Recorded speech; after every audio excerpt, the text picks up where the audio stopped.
Bond angle निकालने की ये ट्रिक तो आप कभी मत फॉलो करना, क्योंकि इससे आपके सारे क्वेश्चन सही हो जाएंगे। तो हमारे पास में 3 मॉलिक्यूल्स हैं और इन्हें हमें बॉन्ड एंगल के अकॉर्डिंग अरेंज करना है। तो स्टेप 1 के अकॉर्डिंग हमें चेक करना है सेंट्रल एटम का हाइब्रिडाइजेशन। अगर इसमें परसेंटेज एस कैरेक्टर ज्यादा हुआ तो बॉन्ड एंगल भी ज्यादा हो जाएगा। अगर किसी में सेम हाइब्रिडाइजेशन हो गया तो आपको फॉलो करना है स्टेप 2, जिसमें आपको चेक करने हैं लोन पेयर्स।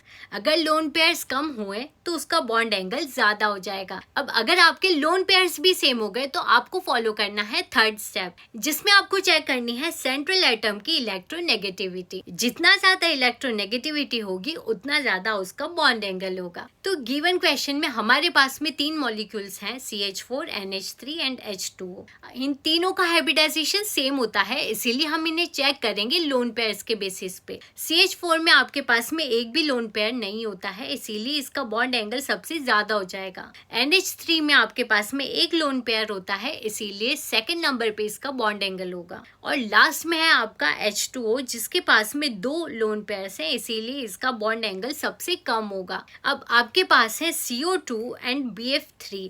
अब कमेंट में बताओ कि इन दोनों में से किसका बॉन्ड एंगल सबसे ज्यादा होगा।